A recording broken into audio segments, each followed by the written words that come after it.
Good evening everyone. ये हमने सुश्रुत संहिता का सूत्र स्थान से स्टार्ट किया है। तो अगर किसी को कुछ नहीं समझा तब के तभी तभी पूछो। तब डिस्कस कर सकते हैं या तो लास्ट में पूछेंगे तो भी चलेगा। तो आज हम कल हमने फोर चैप्टर्स देखे थे। आज हम फिफ्थ चैप्टर स्टार्ट करेंगे। पंचमोध्याय अग्रोपहरणीय। तो अग्र मतलब आदि, आगे, और उपहरण मतलब यंत्रादि संभार। ये यंत्र आदि का कलेक्शन जो हम करते हैं, तो उसको कौन से हमें प्रायर यूज करने चाहिए उसको बोलते हैं अग्रोपहरणी। तो इसमें त्रिविध कर्म बताए हैं। जैसे बाकी चीजों में पूर्व कर्म में स्नेहन स्वेदन होता है, प्रधान में बाकी पंचकर्म और पश्चात में संसर्जन क्रम। लेकिन यहाँ पे जब सर्जरी की बात आती है तो चीज अलग हो जाती है। तो इसमें पूर्व कर्म अगर आया तुमको।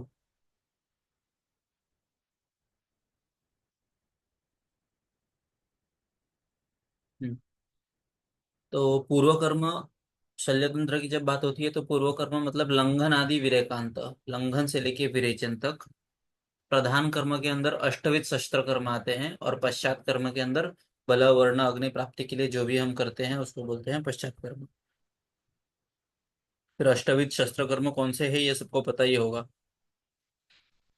छेदन, भेदन, लेखन, वेधन, एष्य, आहार्य, विस्त्राव्य, सीवन।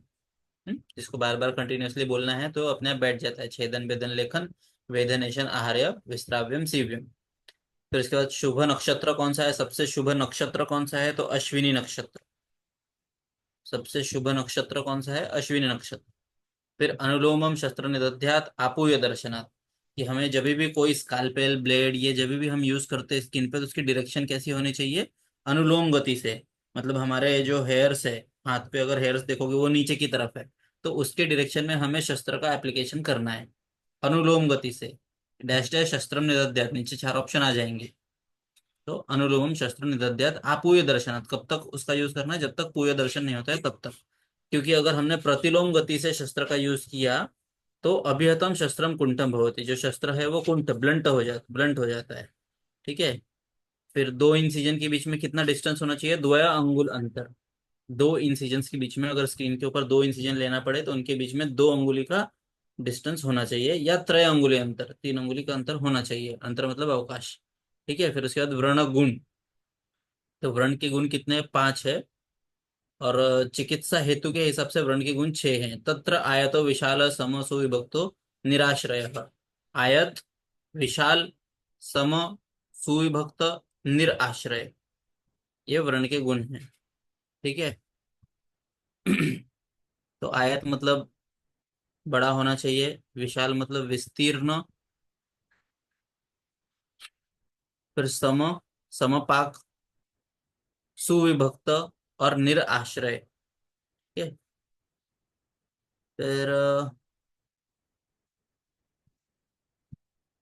एक और श्लोक आया है, आयतश्च विशालश्च सुविभक्त निराश्रय प्राप्त काल कृतिश्च अपि व्रण कर्मणि शिष्यते। तो व्रण कर्म करने का सही अवसर कब आता है, तो ये वाले जो छह गुण रहते हैं वो होने चाहिए। ठीक है।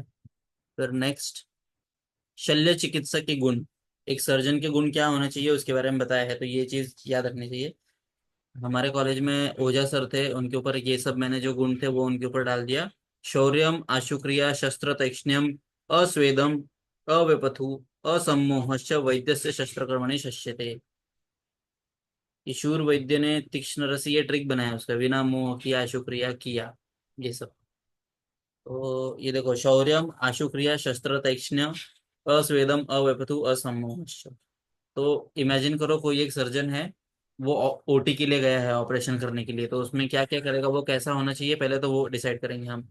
अव्यपथु, कि सर्जन को कोई ऑपरेट अपेंडिक्स ऑपरेट करना है फॉर एग्जाम्पल, तो असवेदन, पसीना नहीं आना चाहिए। वेपथु मतलब कांपना नहीं चाहिए, डरना नहीं चाहिए। और असम्मोहश्च, अरे इंसिजन इधर से लूं कि इधर से कट करूं, ये असम्मोह। तो ये चीज इमेजिन करो कि मैं खुद एक सर्जन हूँ, और कौन से गुण होने चाहिए, मुझे पसीना नहीं आना चाहिए, मेरे हाथ कांपने नहीं चाहिए, और मुझे असम्मोह।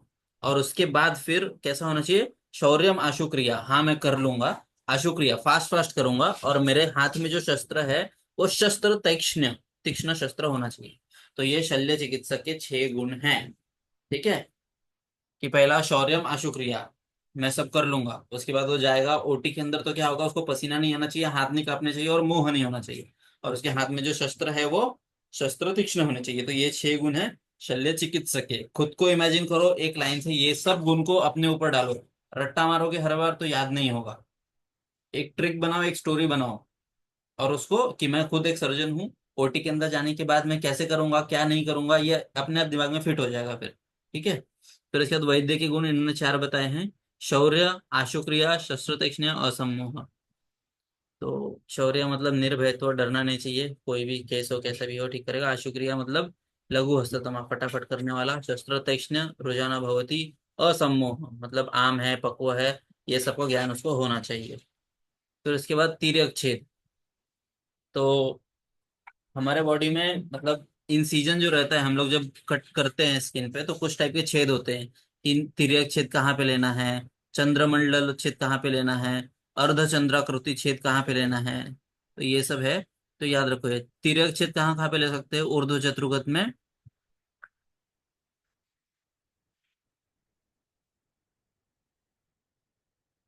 भ्रू, भ्रू प्रदेश, गंड प्रदेश, शंख, ललाट, अक्षिपुटक, दंतवेष्ट, कक्षा, कुक्षी, वंशन।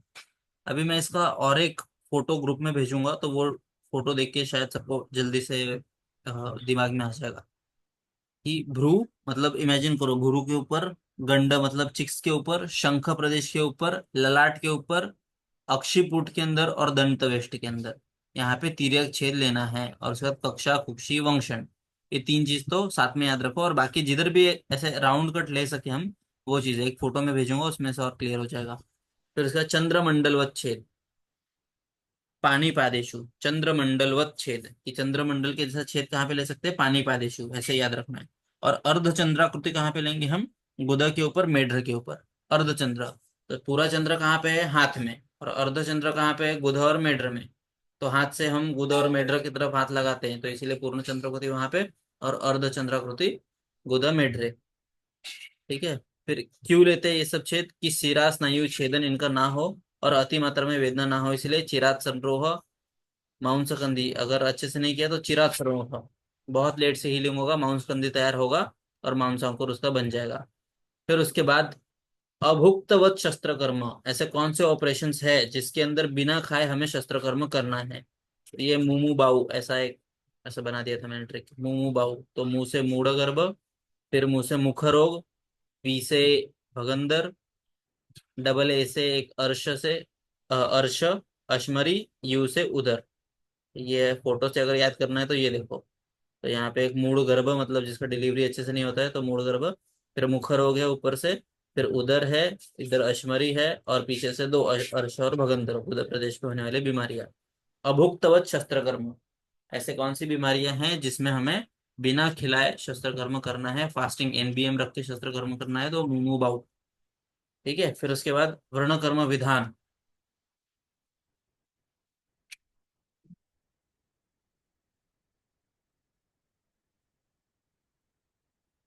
व्रण कर्म विधान, व्रण प्रक्षालन के लिए कषाय से, काढ़े से व्रण का प्रक्षालन, वॉश करना है। व्रणम मर्दन, शस्त्र पद समीकरण, स्राव निर्गमांत के लिए व्रण का मर्दन करना है। फिर व्रण के ऊपर जो वर्ती है, ऐसा प्रोसेस है ये इसका ऊपर से नीचे तक। तो ये तिल कालक और मधु की सर्पी, इनसे बना के व्रणवर्ती बनाना है।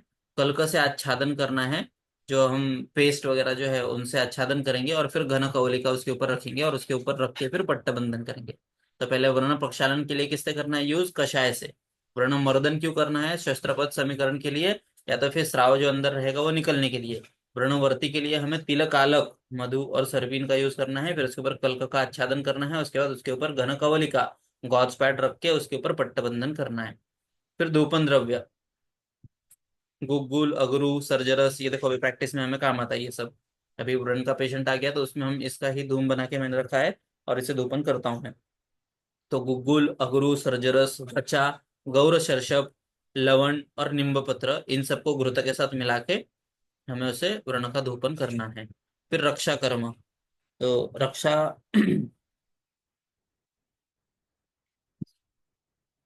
रक्षा कर्म के लिए क्या आचार फॉलो करना चाहिए, तो द्विविध आहार विहार, व्रणितोपासनीय निर्दिष्ट बंध मोक्षण, फिर जो हमने पट्टबंधन किया है वो कितने दिन पे खोलना है, हर तीसरे दिन पे हमें चेंज करना है पट्टबंधन। और द्वितीय अहनि 2 दिन में किया तो तीव्र रुझा होगा, और व्रण का चिरात रोहन, लेट से उसका हीलिंग होगा। फिर सीजन के हिसाब से बंध मोक्षण कैसे करना है सीजन के हिसाब से, तो हेमंत शिशिर और वसंत ऋतु के अंदर त्रयहात 3-3 दिन में, क्योंकि ये सब शीत ऋतु है तो इसीलिए ज्यादा टाइम। और जो शरद ग्रीष्म और वर्षा ऋतु में, तो इसमें द्वयाहात 2 दिन में हमें बंध मोक्षण करना है। तो ये इमेजिन कर लो, शीघ्र पाक भयात, ये जो सीजन है गर्म ज्यादा रहता है, हीट ज्यादा रहता है, तो कोई भी चीज हम बांध के रखेंगे अंदर पसीना होगा, पसीने की वजह से इन्फेक्शन होकर पस हो सकता है। तो इसीलिए हर 2-2 दिन में। और जो शीत ऋतु है वहां पे 3-3 दिन में। ठीक है। तो ये शीघ्र पाक इसमें 2 दिन ही करना है, नहीं तो फिर शीघ्र पाक हो जाएगा, जल्दी से पाक मतलब पस वगैरह फॉर्म हो जाएगा। फिर अतिपातिषु रोगेशु न इच्छित विधम शमम विषक प्रदीप्तागारवत शीघ्रम कुर्या तंत्र प्रतिक्रिया। तो अतिपातेषु रोगेशु, जिसमें एकदम इमरजेंसी कंडीशन है तो उसकी चिकित्सा, ऐसे ये क्वेश्चन पूछते हैं कि प्रदीप्तागार, घर में आग लगी है, वैसे चिकित्सा कहाँ पे करनी है, तो ऐसे अतिपातेषु रोगेशु न छेद विधिम एवं भिषक। तो ये क्वेश्चन आता है कि प्रदीप्तागारवत, ये ऐसे डैश डैश करके क्वेश्चन आ जाएगा। फिर उसके बाद शस्त्रजन्य वेदना, तो इसमें क्या करेंगे हम, घृत का सेचन करेंगे, यष्टि मधु से सेचन करेंगे, मतलब यष्टि मधु की धारा छोड़ेंगे अगर शस्त्रजन्य वेदना किसी वैद्य से हो गया, शस्त्र यूज करते करते उसमें पेशेंट में बाद में उसमें अगर तकलीफ होता है तो गर्म घी करके उसका उस पे सेक करना है। ठीक है। अभी अगला है ऋतुचर्या चैप्टर, 6 चैप्टर है ऋतुचर्या। तो इसमें काल विभाग आदित्य गति विशेषण, जो टाइम का डिवीजन है वो सूर्य की गति के ऊपर डिपेंड करता है, तो आदित्य गति विशेषण। चंद्र अपी, तो चंद्र के ऊपर भी डिपेंड करता है पर मोस्टली सूर्य की गति के ऊपर डिपेंड करता है। फिर उसके बाद ये क्वेश्चन आ जाता है जिसके अंदर ये पूछेंगे 20 कला मतलब कितने मुहूर्त, तो या एक कला, एक मुहूर्त में कितने कला होता है, ऐसे क्वेश्चन आ सकता है। ठीक है। तो ये देखो अपने हिसाब से मैंने तो ऐसे, ये बताता हूँ मैं कैसे किया था। अक्षि निमेश मतलब एक आंख बंद करने, पलक झपकने को एक लघु अक्षर उच्चारण मात्रा के लिए कितना समय लगता है, तो एक अक्षि निमेश। फिर उसके बाद ऐसे 15 अक्षी निमेश मिलके एक काष्ठा बनता है, ऐसे 30 काष्ठा मिलके एक कला बनता है, ऐसे 20 कला मिलके एक मुहूर्त, ऐसे 30 मुहूर्त बन के एक पूरा दिन, दिन और रात मिला के 24 आवर्स, 30 मुहूर्त। और ऐसे अहोरात्र मतलब 15 अहोरात्र मिलके एक पक्ष, एक पक्ष मतलब 15 दिन। फिर पक्ष में 2 टाइप है, शुक्ल पक्ष और कृष्ण पक्ष। फिर ऐसे ही 12 मास का एक साल होता है, ये सब है, द्विमास का एक ऋतु होता है, तो ऐसे 6 ऋतु हैं। ये सब हमें याद करना है। ठीक है। तो अभी कैसे याद किया था मैंने इसको, अक्षय निमेश तो हो गया, लघु अक्षर उच्चारण के लिए जो मात्रा लगती है वो अक्षय निमेश। तो एक जादूगर है सामने, समझो इमेजिन करो, एक सामने एक मैजिशियन है, वो बोलता है सबको कि एक किसी को स्टेज पे बुलाता है और बोलता है 15 बार आंख बंद चालू करो, बंद चालू करो, उन्मेष निमेश करो आंख से, ब्लिंक करो 15 बार। तो ऐसे 15 बार करके देखो, अचानक से सामने एक लकड़ी, एक काष्ठ मतलब लकड़ी सामने आ गया। तो ये पहला जादू। फिर उसके बाद वो क्या बोलता है, ऐसे 30 लकड़ियों को जमा करो तो एक कला दिखाऊंगा मैं आपको। जादूगर क्या दिखाता है, अपनी कला दिखाता है ना। तो पहले आग बंद करने के लिए बोला कितने बार, 15 बार। 15 बार आग बंद चालू किया तो एक लकड़ी सामने आएगी। अब क्या करेगा वो, अभी आपको मैं एक कला दिखाऊंगा, पर उस कला दिखाने के लिए मुझे कितनी लकड़ियां लगेंगी, 30 लकड़ियां लगेंगी। ठीक है। ठीक है। तो अभी फिर एक मुहूर्त, आयुर्वेद में हम मोस्टली मुहूर्त में बात करते हैं, वमन कितने मुहूर्त में होना चाहिए, तो एक मुहूर्त वेट करना है। बस्ती देने के बाद कितने टाइम तक रुकना है, तो एक मुहूर्त तक रुकना है। तो मुहूर्त आयुर्वेद का है, तो कला के बाद क्या रहेगा, मुहूर्त। तो ऐसे उस मैजिशियन को स्टेज पे जाने के बाद उसको बोला कि आपके पास एक मुहूर्त का टाइम है, आपको उसमें 20 कला दिखानी है। ठीक है। तो ये 20 कला एक मुहूर्त में उसको दिखानी थी।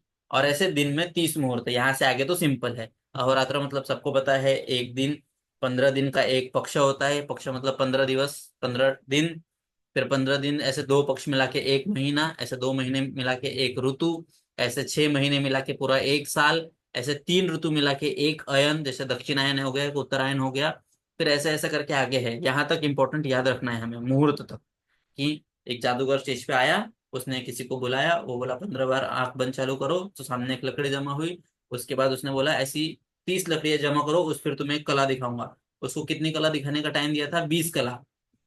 20 कला कितने मुहूर्त में, एक मुहूर्त में। ठीक है, फिर इसके बाद सिंपल है कि 30 मुहूर्त एक दिन में, फिर दिन के आगे तो सिंपल है। ठीक है, तो एक मुहूर्त में 48 मिनट्स होते हैं। ये एक ऐसा ट्राई करने की कोशिश किया था, 15 = 130 ये सब, पर ये जमा नहीं, तो उसके बाद फिर ये आया, तो ये यहाँ पे लिखा है रेड पेन से ट्रिक। ठीक है। फिर अगला, ये एक बहुत ही इंपॉर्टेंट है पार्ट ये वाला, कि हर एक ऋतु का इन्होंने पर्याय नाम दिया है। तपतपस्य शिशिर, नभो नभस्य वर्षा, मधुमाधव वसंत, ईशोरजो शरद, शुचि शुक्रो ग्रीष्म, सहसस्य हेमंत। तो ये पर्याय नाम है। शिशिर को तप तपस्य बोला है। तो ये ट्रिक भी मैंने दूसरे नोटबुक में लिखा था, वो कभी फोटो बता दूंगा मैं, पर यहाँ पे देखो ऐसे लिख के रखा है।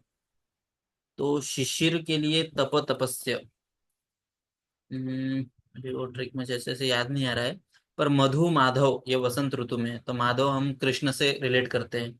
और कृष्ण की जब बात करते हैं तो देखो टीवी में कृष्ण जब आते हैं तो पत्तियां वगैरह गिरती है, वसंत ऋतु जैसा सीन दिखाते हैं। फिर शुचि शुक्रो ग्रीष्म, क्र क्र, शुचि शुक्र ग्रीष्म, ग्री, शुक्र ग्री, ऐसे तो शुचि शुक्र क्र क्र वाले ग्रीष्म में है, शुचि शुक्र ग्रीष्म। नभो नभस्य वर्षा, नभो नभस्य वर्षा। हम्म, नभो नभस्य, तो नभ मतलब तो आसमान होता है, नभस्य मतलब वर्षा, ये भी सिंपल है। नभ मतलब आकाश, उसका रिलेशन वर्षा से है, बादल से। ईशोरजो शरद, ईशोरजो शरद, और सहस्य हेमंत, तो हेमंत की सहनशीलता, सहन करने की ताकत बहुत ज्यादा थी, ये था। एक तपस्य शिशिर, ये वाला एक याद नहीं आ रहा है मुझे, पर देखो ये पर्याय नाम है। ठीक है। फिर उसके बाद दक्षिणायन, दक्षिणायन में वर्ष है, वर्षा शरद हेमंत, ये 3 ऋतु है। आप्यायते सोम, तो इसमें सोम जो है चंद्र की शक्ति बढ़ती है और वो सृष्टि में एनर्जी देता है। और इसमें रस कौन से हैं? अम्ल, लवण, मधुर, लाइन से। उत्तरायण, इसमें शिव ग्री, शिशिर वसंत ग्रीष्म। आप्यायते अर्कः, इसमें जो एनर्जी देता है। आप्यायन किससे होता है? सूर्य की ताकत बढ़ती है इसमें। फिर इसमें तिक्त कषाय कटु, इस प्रकार से इसके रस हैं। फिर उसके बाद हंसोदक का वर्णन सुश्रुत ने नहीं किया है, लेकिन वहीं पे चरक ने, वाग्भट ने, काश्यप ने किया। ठीक है। तो एक चीज याद रखो खाली, सुश्रुत ने हंसोदक का वर्णन नहीं किया है।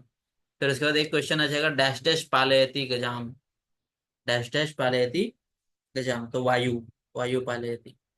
फिर उसके बाद ये किस ऋतु के अंदर आयुर्वेदिक या मराठी महीने जो हैं, हिंदू महीने, वो सब कौन से आते हैं, ये हमें याद रखना पड़ता है। तो वर्षा ऋतु के अंदर भाद्रपद अश्विन, शरद ऋतु के अंदर कार्तिक मार्गशीर्ष। इसमें से सबसे पहले है ना, देखो चैत्र वैशाख कहाँ पे? यहाँ पे। और वसंत हमें पता है स्टार्टिंग है, वसंत ग्रीष्म, ऐसे लाइन से लिखो। और चैत्र, फाल्गुन चैत्र, ये दो, ये एक याद रखो, इसके आगे का तो अपने आप आ जाएगा। चैत्र वैशाख ज्येष्ठ आषाढ़ श्रावण भाद्रपद अश्विन कार्तिक मार्गशीर्ष पौष माघ फाल्गुन। ठीक है। तो पहले सबसे ऊपर वसंत लिखना है, उसके सामने चैत्र फाल्गुन चैत्र लिखना है, और उसके आगे आगे का फिर अपने आप आ जाएगा। ठीक है। फिर आषाढ़ श्रावण को प्रावरुट, सुश्रुत ने एक ऋतु बोला है जो वर्षा ऋतु के पहले आता है, उसको बोलते हैं प्रावरुट ऋतु। तो प्रथमे प्रविष्ट काले प्रावरुट तस्य अनुबंध वर्षा। तो पहले जो बारिश के पहले थोड़ा सा जो टाइम रहता है, अभी जो चल रहा है देखो अभी, कि कभी बारिश हो रहा है कभी नहीं हो रहा है, तो ये प्रथमे प्रविष्ट काले, बारिश होने के पहले, उसको प्रावरुट बोलते हैं। तस्य अनुबंध, उसके बाद जो आता है वो है वर्षा ऋतु। ठीक है। फिर उसके बाद औषधस्य तरुणो अल्पवीर्या वर्षा।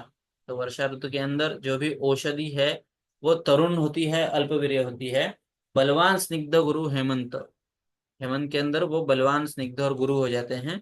रुक्ष निसार लघु ग्रीष्म, ग्रीष्म के अंदर कैसे हो जाते हैं? वो रुक्ष हो जाते हैं, निस्सार हो जाते हैं, और लघु, लेकिन ये इंपॉर्टेंट है। फिर आपश्य प्रशांत। ठीक है। फिर उसके बाद ये देखा, शोधन अरह किन सीजन में करना है? तो शरद में विरेचन, वसंत में वमन, प्रावरुट्ट, यहाँ पे वर्षा नहीं बोला इन्होंने, प्रावरुट्ट ऋतु में बस्ती बोला।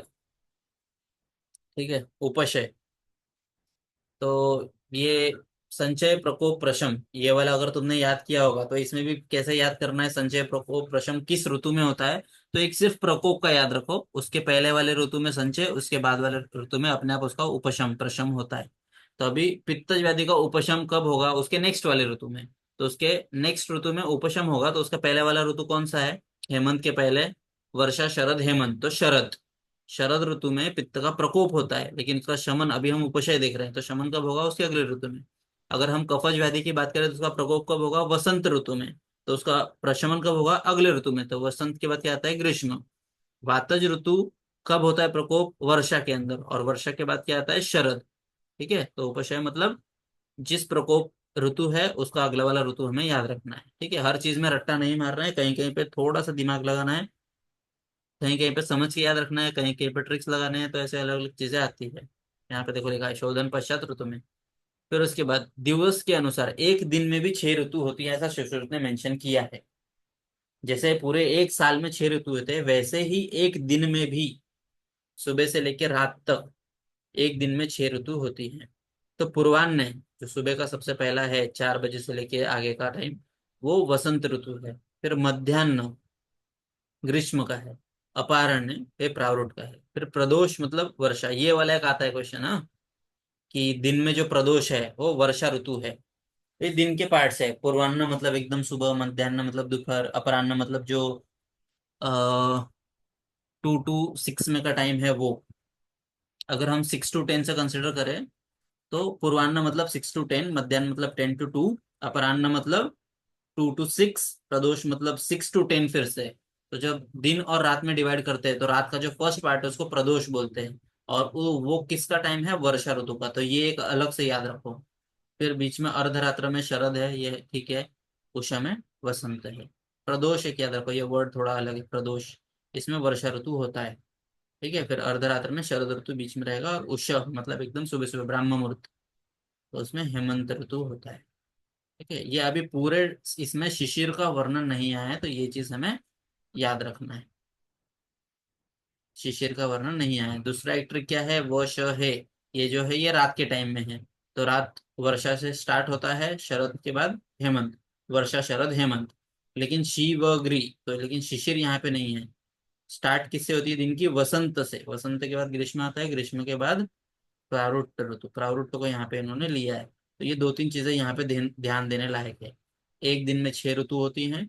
दिन की शुरुआत अगर हम पूर्वाह्न से करें तो लाइन से पहले ये याद रखो, पूर्वाह्न में वसंत मैंने बोला, जैसे पिछले भी हमने जब मराठी महीने याद किए थे, हिंदू महीने, तो वहां पे वसंत ही लिखना है, और फाल्गुन चैत्र बोल के स्टार्ट करना है, आगे का रट्टा नहीं मारना है, अपने आप हो जाएगा वो। वैसे ही यहाँ पे कि पूर्वाह्न से हमें स्टार्ट करना है और नीचे नीचे नीचे नीचे जाना है, वसंत ग्रीष्म प्रारूढ़ वर्षा शरद हेमंत। ठीक है, पर नेक्स्ट डल्लन, डल्लन ने ओज को रुधि स्थित बोला है और सप्त धातु का स्नेह बोला है। डल्लन ने ओज को क्या बोला है, रुधि स्थित, हार्ट में है ओज, और सप्त धातुओं का स्नेह है। सप्त धातु के स्नेह को ओज बोला है, किसी ने ओज को मल बोला है, किसी ने ओज को उपधातु बोला है शुक्र का, लेकिन उन्होंने क्या बोला है, सप्त धातुओं का स्नेह है। फिर ऋतु व्यापद, शीत उष्ण वात वर्षा वैपरीत्यव्यम अधर्म, ये सब किया तो हमें ऋतु व्यापद होते हैं। मतलब ऋतु में जो एक्सपेक्टेड है उसको छोड़ के जो होता है उसको व्यापद बोलते हैं। तो शीत उष्ण वात वर्षा वैपरीत्यव्यम, जो उस सीजन में होना चाहिए वैसा नहीं होता है उसको बोलते हैं ऋतु व्यापद। अधर्म है, उसका कारण क्या है, अधर्म। फिर उसके बाद द्विविध रोग प्रादुर्भाव, उसको मरक बोला है, मरक। तो ये एक क्वेश्चन आता है, मरको जनपद ध्वंस का पर्याय नाम है ये। चरक ने जनपद ध्वंस बोला है, सुश्रुत ने मरको बोला है उसको ही, जनपद ध्वंस को। ठीक है, फिर जनपद ध्वंस के समय पे कौन से व्याधि होते हैं उसके बारे में बोला है, काश श्वास वमतु प्रतिशाय शिरो रुक और ज्वर, ये सब होता है। फिर जनपद ध्वंस को ही मरको बोला है। फिर इस समय चिकित्सा क्या करनी चाहिए, स्थान परित्याग। अगर अभी मुंबई में भूकंप आ गया तो हमें क्या करना है, मुंबई छोड़ के भाग जाना है, स्थान परित्याग, शांति कर्म। तो जो देखा होगा बीच में अभी कुछ होने वाला था तो सब बनारस में वगैरह वहां पे वो लोग सब शांति कर्म जो भी, ऐसा एक बोलना भी है कि हमारे धरती क्यों टिकी हुई है इतने कलयुग में भी, क्योंकि बहुत सारे लोग शांति कर्म आज भी करते हैं, इसीलिए मंगल जाप होम ये सब करना है।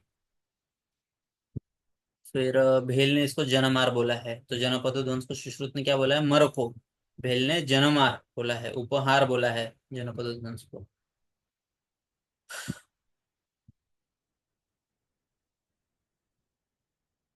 उसके बाद यंत्र के गुण कितने हैं, 6। और यंत्र के कर्म कितने हैं? 24। यंत्र शस्त्र, इसके ऊपर ऐसे क्वेश्चंस आते हैं। शस्त्र दोष कितने हैं, शस्त्र गुण कितने, शस्त्र कर्म कितने। तो शस्त्र कर्म अभी हमने देखा 8। ठीक है, अभी यंत्र के गुण कितने हैं? 6। और यंत्र के कर्म कितने हैं? 24। यंत्र के दोष 12। तो 6 टू ज 12 टू ज 24। इस लाइन से याद रखना है इसको। फिर उसके बाद वायु। अब वायु की एक गति बताई गई है हर सीजन में। तो ये देखो, अगर हम ऐसे ये एक लाइन डिवाइड करें आयन के लिए, शिशि शी व ग्री व श हे, अभी हेमंत के अंदर उत्तर की वायु रहती है। तो ये जो रहती है वायु उत्तर दिशा से आती है, वो शीत रहती है, लेकिन रजो धूमाकुल, उसमें रजो और धूम ये सब धूल वगैरह धूल मिट्टी ज्यादा रहते हैं। और इसमें लोध्र प्रियंगु ये सब, ये जो पेड़ है ये सब पुष्पित होते हैं। कौन से वृक्ष में फल फूल लगते हैं वो बताया है। लोध्र प्रियंगु पुन्नाग, ये 3 प्लांट्स में। फिर शिशिर ऋतु के अंदर अधिकांशिश वात वृक्ष व्याकुला। फिर उसके बाद वसंत ऋतु। वसंत ऋतु के अंदर दक्षिणो अनिलः, दक्षिण दिशा की तरफ से वायु आता है। विमल रहता है, मतलब क्लीन वायु रहता है, और उसमें पलाश, कमल, बबूल, आम्र, अशोक।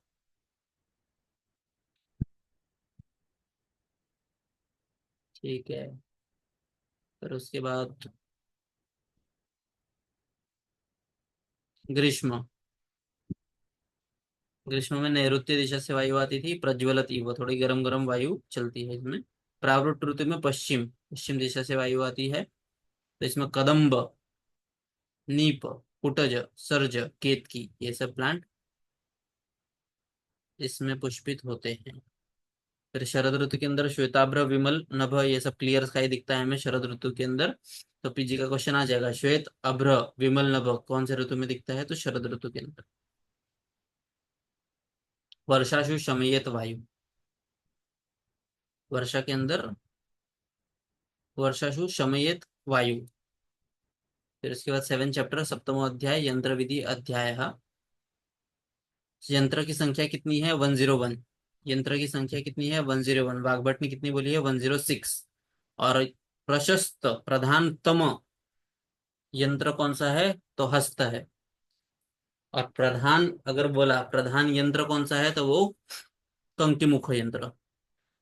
ठीक है, तो ये थोड़ा सा एक याद रखना चाहिए कि प्रधान तम बोला मतलब सबसे बेस्ट, तो वो है हस्त, हमारे हाथ।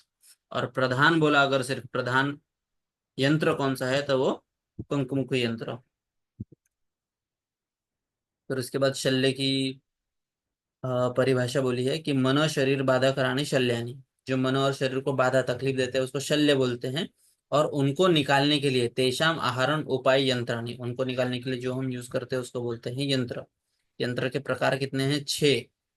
फिर इसके बाद स्वस्तिक सदंश ताल नाड़ीशाला का उपयंत्र। इसको ऐसे फास्ट बोल के टोन में बोल के याद कर लेना है। स्वस्तिक सदंश ताल नाड़ीशाला का उपयंत्र, ये वाले नंबर्स जो है वो हमें अच्छे से याद करने हैं। 24 2 2 20 28 25 ऐसे याद किया था मैंने। 24 2 2 20 28 25। तो स्वस्तिक सदंश ताल नाड़ीशाला का उपयंत्र 24 2 2 20 28 25। ठीक है, फिर वाग्भट ने क्या किया है? वाग्भट ने भी संख्या दी है, ये भी हमें इंपॉर्टेंट है याद रखना। तो यहाँ पे अगर ये वाले संख्या अलग से नहीं याद करने हैं तो ये वाला याद करो। यहाँ पे +2 है, फिर यहाँ पे +3, 3 का डबल 6, +6 -6।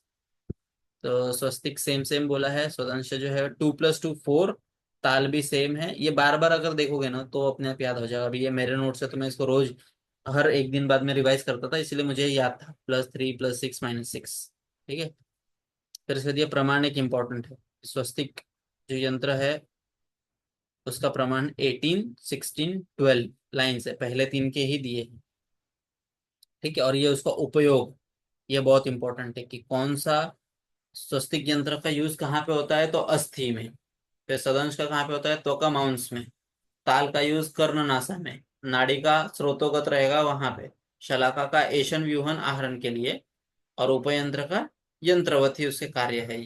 उपयंत्र का यूज है, उपयंत्र मतलब जो यंत्र नहीं है लेकिन उसको सपोर्टिंग उसके जैसे है, उसको बोलते हैं उपयंत्र। ये कितने हैं? 25 है। वाग्भट ने उपयंत्र को अणु यंत्र कहा है। ठीक है, तो ये वाला हम एक बार फिर से देखेंगे उपयोग कहाँ पे है। स्वस्ति का योग है अस्थि विनिष्ट शल्य। जब शल्य अस्थि में रहेगा, बोन के अंदर रहेगा, तो हमें स्वस्ति के अंदर की जरूरत पड़ेगी। जब सदंशी कहाँ पे पड़ेगी? त्वक मांस शिरा स्नायु, त्वक मांस शिरा स्नायु में सदंश। और ताल यंत्र कर्ण नासा नाड़ी। तो जब हम देखोगे तो कान का क्या है? ताल है। जो पिन्ना रहता है कर्ण का, उसको ताल जैसा ही है ना, फ्लैट है जरा। और नासा के ऊपर भी जो नासा एली है वो भी थोड़ा फ्लैट है, तो इसलिए नासा में और नाड़ी में ताल यंत्र। ये नाड़ी को अच्छे से याद रखो, क्योंकि नाड़ी यंत्र अलग से दिया है तो हम कंफ्यूज हो सकते हैं कि नाड़ी में। फिर उसके बाद नाड़ी यंत्र का उपयोग कहाँ पे है? स्रोतोगत रोग दर्शन। अगर किसी स्रोतस में रोग दर्शन करना है तो हमें नाड़ी यंत्र का यूज करना है, आच्यूषण करने के लिए, उत्सव करना है तो, और क्रिया सौकर्य के लिए उसका यूज करना है। फिर शलाका यंत्र का यूज कहाँ पे करना है? एशन व्यूहन, इसके लिए करना है, आहरण के लिए। और उपयंत्र का यंत्रवत, जैसा उसका नाम है उस हिसाब से उसे कर्म दिए हैं।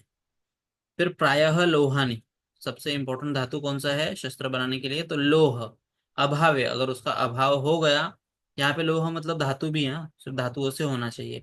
और अगर धातुओं का अभाव है तो फिर दंत श्रृंग, ये सब का यूज हमें करना चाहिए लकड़ी का। फिर व्याल मुख सदृश, व्याल मुख, व्याल के मुख के जैसा होना चाहिए सब। फिर यंत्र के गुण कितने हैं? 6 हैं। कौन से हैं? समाहितम, खर मुख, श्लक्ष्ण मुख, सुदृढ़, सुरूप, सुग्रह। तो इसका श्लोक भी याद करोगे तो भी अच्छा रहेगा, ऐसे याद रहेगा तो भी अच्छा रहेगा। इस समाहित खर मुख, आगे से थोड़ा सा रफ रहना चाहिए वो। अगर अभी तुमने आर्टरी फोर्सेप देखा या स्वॉब होल्डिंग फोर्सेप देखा, तो वो सब आगे से थोड़ा सा रफ रहते हैं, उसमें रिजेस रहते हैं कि जो भी हम चीजें पकड़े वहां से स्लिप नहीं होनी चाहिए, इसीलिए खर मुख। श्लक्ष्ण मुख, कुछ कुछ जो है वो सॉफ्ट भी रहने चाहिए। अगर हमको आर्टरीज वगैरह पकड़ना है तो हमें वहां पे थोड़े से श्लक्ष्ण सॉफ्ट वाले चाहिए। सुदृढ़ मतलब लगाने के बाद एकदम टाइट बैठने चाहिए। सुरूप दिखने में अच्छे होने चाहिए। और सुग्रह हाथ से पकड़ने के लिए अच्छे, इजीली हैंडल हैंडल करने के लिए होना चाहिए। फिर प्रशस्त्र यंत्र की लंबाई कितनी है? 18 अंगुल। प्रशस्त यंत्र की लंबाई है 18 अंगुल। फिर अभी एक एक के बारे में बताया है इन्होंने। तो स्वस्तिक यंत्र 18 अंगुल लंबा होना चाहिए। 24 उसकी संख्या है, जिसमें से पशुमुखी 9 है और पक्षी मुखी 15 है। ये इतना भी याद रखोगे, इतने पे तो भी चलेगा। स्वस्तिक कितने हैं? 18 अंगुल लंबे होने चाहिए। उसकी संख्या है 24, जिसमें से 9 है पशुमुखी और बाकी 15 जो है वो पक्षी के मुख के जैसे हैं। तो पहले के जमाने में जो एनिमल्स या पक्षी रहते थे उनके शेप, शल्य तंत्र की बुक खोलोगे सर्जरी की तो उसमें दिया होगा कि सिंह के जैसे मुख का यंत्र रहेगा, किसी पक्षी के मुंह के जैसा रहेगा। तो ये सब उसके हिसाब से इसके नाम दिए गए हैं। तो पशुमुखी 9 और पक्षी की ज्यादा है, 15 है। फिर मुख, तो इसके 3 पार्ट्स होते हैं। अगर तुम एक सीजर को इमेजिन करो या कोई आर्टरी फोर्सेप वगैरह देखा होगा तो उसको इमेजिन करो। सबसे आगे उसका रहता है मुख, आगे जहां से हम पकड़ते हैं वो सब, तो वो पशु पक्षी के मुख के जैसा होता है। बीच में एक कील रहता है, उसको जो दोनों पार्ट्स रहते हैं उसको बीच में इंटरसेक्शन पे एक चीज रहता है कील, वो, तो वो मसूर आकृति होनी चाहिए। पीजी का क्वेश्चन है कि मसूर आकृति, कील कैसी होनी चाहिए? मसूर आकृति। ऑप्शन आ जाएगा मसूर, मुद्ग, बोर, ये वो। तो मसूर आकृति होना चाहिए। किलेन अबद्धानी, अबद्धानी। फिर वारंग मतलब जो पकड़ने का पाक है वो अंकुशवत होना चाहिए, ग्रहण स्थान। ठीक है, मतलब ऐसे राउंडेड वगैरह होना चाहिए। फिर संदंश, तो ये 16 अंगुल, ये 18 अंगुल था, ये 16 अंगुल है, ये दो है। सनिग्रह अनिग्रह मतलब कैच। अगर आर्टरी फोर्सेप देखा होगा तो उसमें नीचे अटकाने वाला होता है, दोनों जो बाजू है वो लगा के लॉक। और हमारे घर में जो पकड़ वगैरह जो रहता है ना, पकड़, वो कैसा रहता है? जो तवा वगैरह चपाती पापड़ वगैरह सेकने के लिए यूज करते हैं तो वो अपने आप छूट भी जाता है। सीजर कैसा रहता है? उसमें लॉक नहीं रहता है नीचे से। तो वो है अनिग्रह, जिसमें कैच रहेगा। सदांश के इसीलिए दो ही टाइप है, एक जिसमें कैच रहता है सनिग्रह, एक जिसमें नहीं रहता है अनिग्रह। ठीक है। फिर वाग्भट ने इन्होंने 4 और 8 ऐसे ऐसे प्रकार बोले हैं, सनिबंध, निर्निबंध, वक्रादि, बाहु, मुचुंडी। इस फिर इसके बाद ताल यंत्र। ताल मतलब जो हमारा सिम स्पेकुलम जैसे रहता है ना, दोनों साइड से उसको ताल रहता है, ब्लेड जैसा, ब्रॉड ब्लेड, वो उसको बोलते हैं ताल यंत्र। तो वो मत्स्य तालवत थोड़ा सा फ्लैट रहता है, ताल मतलब शक्ल फ्लैट रहता है वो। तो कर्ण नासा नाड़ी में जो शल्य हैं वहां पे उनको निकालने के लिए इसका यूज होता है। तो कभी कभी ये एक साइडेड, वन साइडेड होता है तो एक ताल, दोनों साइडेड रहता है तो द्विताल।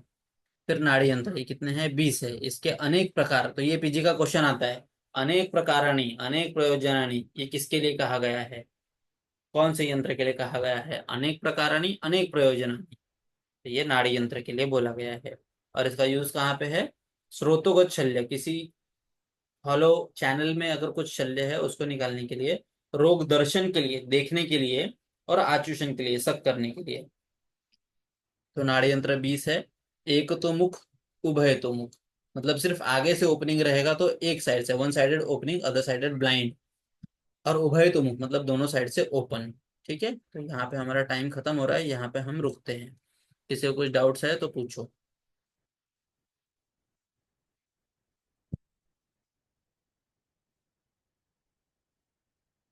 किसी को डाउट है कुछ?